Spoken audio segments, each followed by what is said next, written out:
Hello! In this video, we will be guiding you through the steps in removing and reinstalling your SWF Power Box. If you feel uncomfortable with proceeding further at any time, please don't hesitate to hire a certified SWF tech to come out and remove and reinstall your Power Box for you. Both removing and reinstalling can be fairly laborious for those who may have lower back pain or fatigue easily. If you strain yourself or you begin to feel pain at any time throughout this process, we would recommend hiring a tech to come help you out. However, if you're fit, healthy, and ready to go, then you will need a Phillips head screwdriver, a 4mm hex key or a T-handle hex key, a camera to take pictures of any and all steps as you go along, and a little dexterity and strength. Let's begin. The power box is located in the back of your machine to the right of your control panel. There are two screws that need to be removed so that we can detach the cover. When they are unscrewed, set the screws aside in a safe place for the reinstallation of your power box. A baggie or container may also be used for additional safety.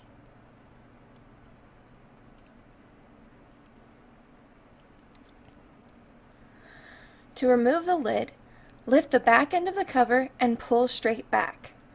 The cover is held on by two springs, so some extra force may be required to fully remove the cover.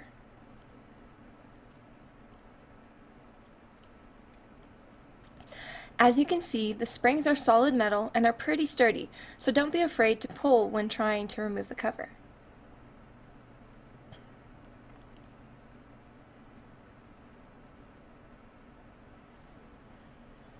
Now we can see the power box and all of its connectors. We'd recommend taking as many pictures of the connectors as necessary so that they'll be reconnected correctly when reinstalling. We want to use a Sharpie before touching or removing any cables. We preferably use a fine tip Sharpie, but use a permanent marker that works best for you. There are 3 columns of cables we need to mark. We marked the X and Y card columns respectively on our machine, but numbering them column number 1 and 2 will do just as well, as long as you're able to understand them when reinstalling. To remove the cables, just pinch the sides of the connector and gently jiggle the cables back and forth to disconnect them. Be sure that you marked both the socket side and the connector side of each cable so that you can easily identify them when reconnecting the cables. Continue carefully removing all 3 rows and columns of cables after labeling.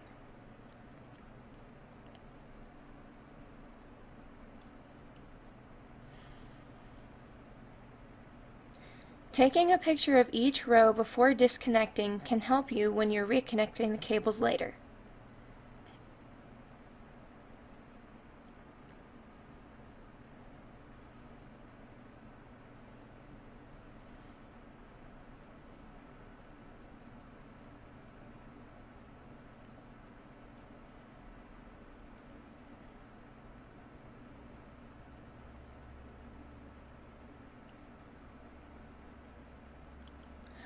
The 2 cables at the bottom only need to be pulled out and don't really have a socket side to mark, but as long as the connectors are labeled, you should be able to follow the marked rows above to help guide you.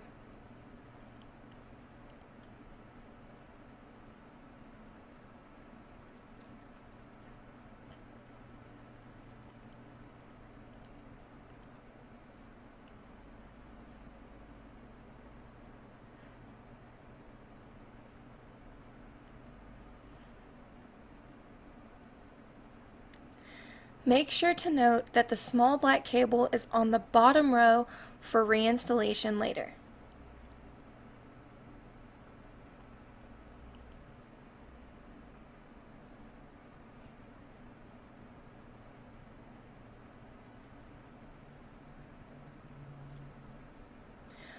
There is a metal grate under the power box that needs to be removed before we unscrew the bottom. Be careful when doing this. Locate the 2 screws that don't hold the grate up. If they are unscrewed before removing the grate, then the whole power box will fall down and be severely damaged, or it could even injure you, especially if you're only expecting the grate to be coming off.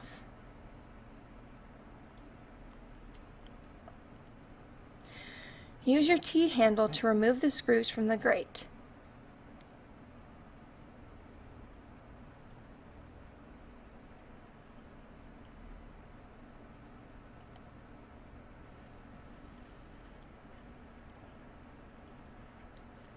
There are only 6 out of 8 screws that should be unscrewed to remove the grate.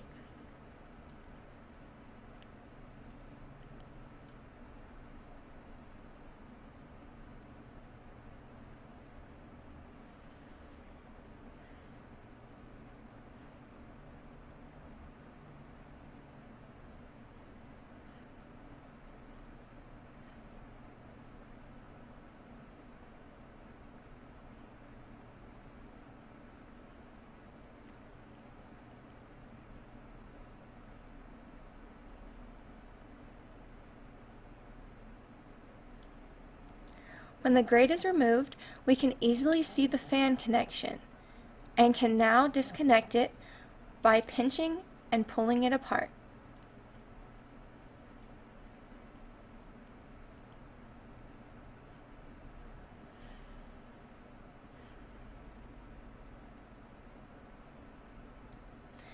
The safest way to remove the power box is to use 2 people when unscrewing the remaining screws.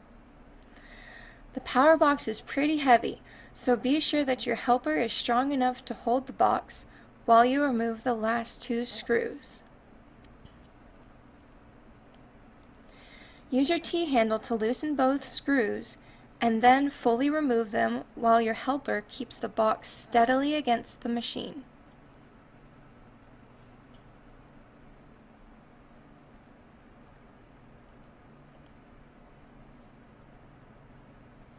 Once the screws have been removed, have your helper gently and carefully lower the power box and set it on the ground or on a nearby table.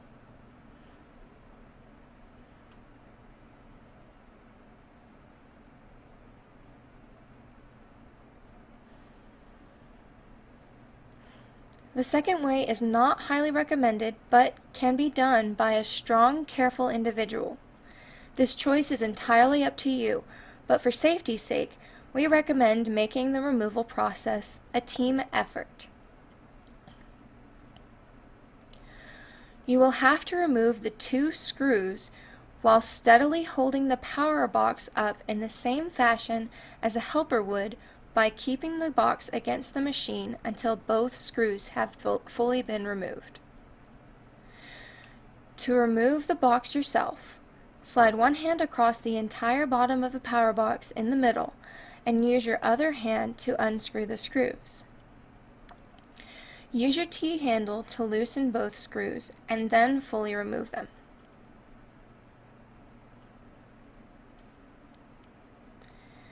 You can alternate your holding hand to make it easier when removing the screws.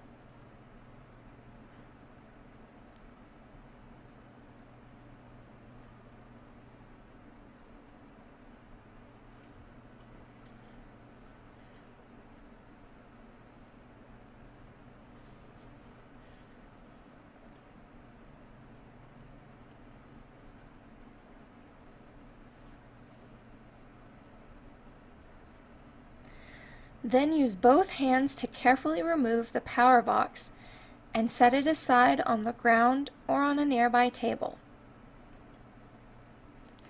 Your SWF power box is now removed. This concludes the power box removal section. We will now continue to the reinstallation portion, which will begin momentarily.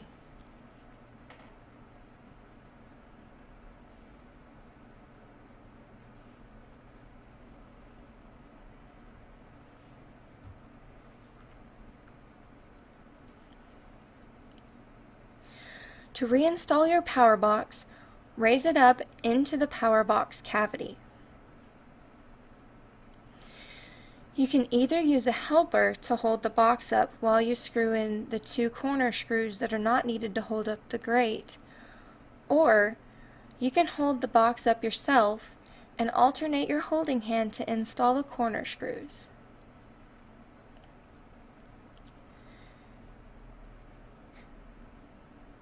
It can be a little tricky to find the holes when doing this yourself, So using a helper can make this process be a little faster and easier when remounting the power box.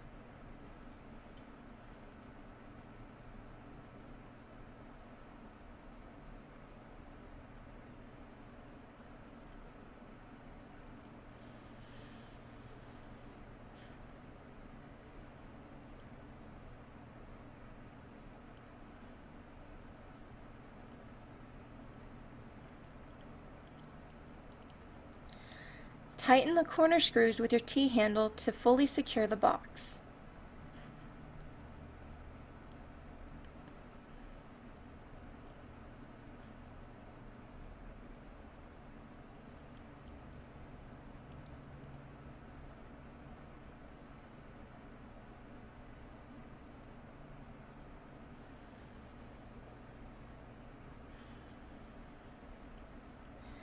After the screws have been fully tightened, we can reconnect the fan cable. The cable has a notch on one side, so it can only be connected one way.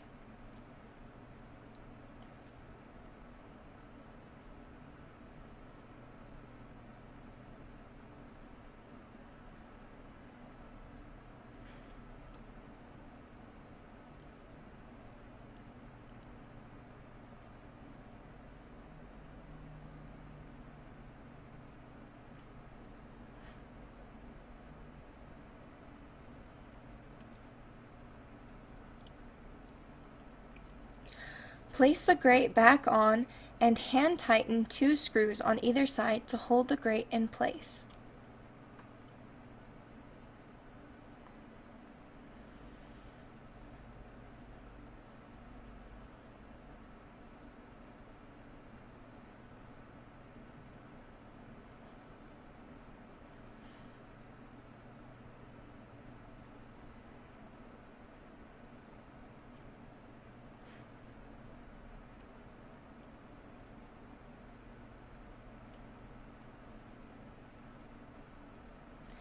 Make sure that all screw holes are lined up properly before tightening the screws.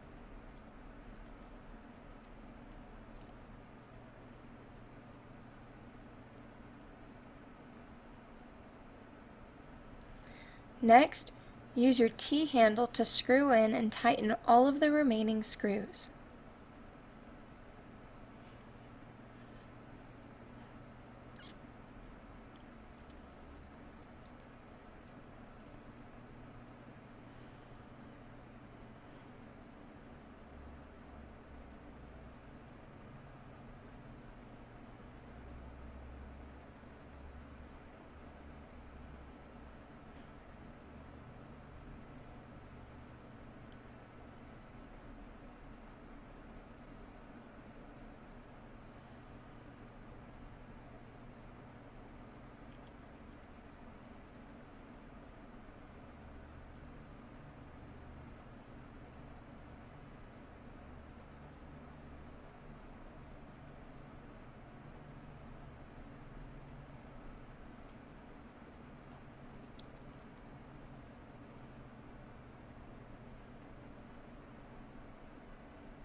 Because we labeled our cables and possibly took pictures before disconnecting our cables the first time, we now just have to match them with the correct columns to reconnect them. Start with the bottom row. Find the small white connector for the first column. Ours is marked Y for the Y column.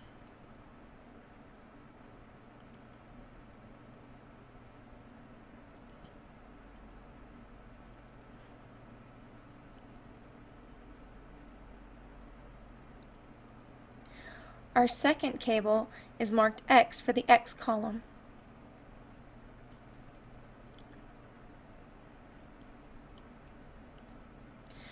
To reconnect, simply push the cables into their respective sockets.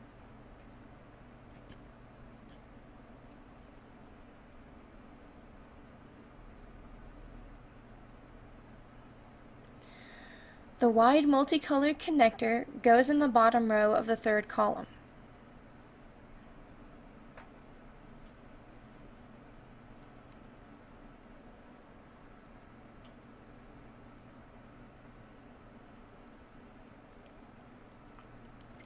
Be sure to connect the small black cable on the bottom row as well, and not in the upper two rows.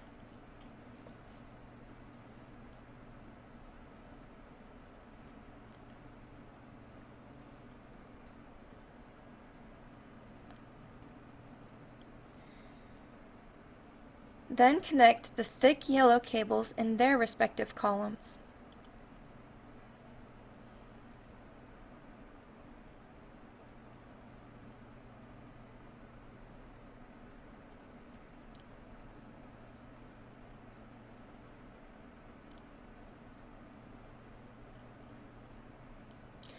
The next one in the third column is the wide gray connector.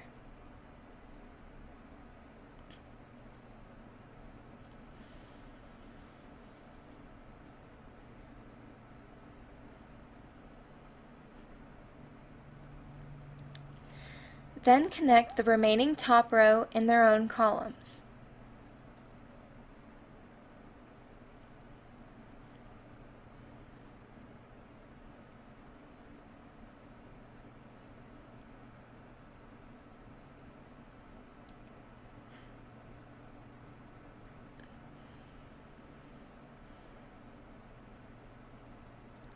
Make sure that each connector is securely fastened in the correct sockets before closing up your machine and powering up.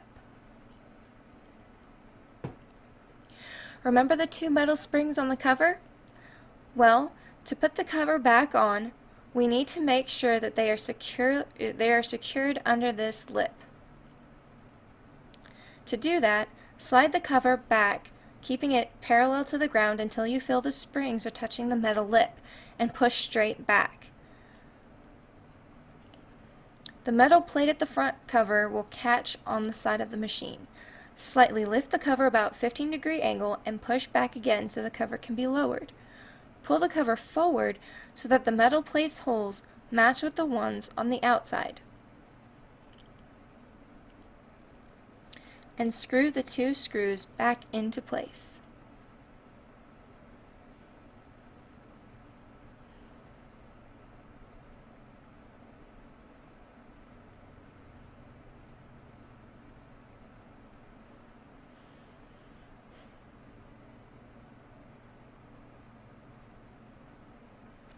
You have now successfully reinstalled your SWF Power Box and are ready to power up your machine.